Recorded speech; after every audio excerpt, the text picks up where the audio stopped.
No, it's been a fascinating day. We've seen what we've seen. I think has been world-class manufacturing here with the most extraordinary ambition, and you can really see how this represents the future for manufacturing in Bangladesh. It's really inspiring. We often talk about how Bangladesh needs to broaden its ability to produce, so it goes beyond ready-made garments. And seeing what's being done here shows that that's entirely possible. It's absolutely fantastic to see, and very impressed by the workers, the management, the ambition, all of the people involved. It's just great to see. I can definitely see British companies who I'm sure would find very good partners in the Fair Group, and I'm tasking my team to go away and make that happen.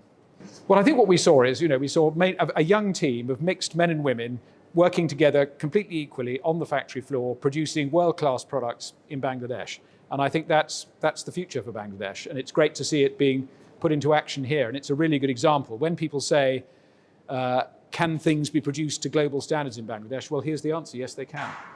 By a young, equal, innovative team that's well led. So thank you, sir. Thank you very much.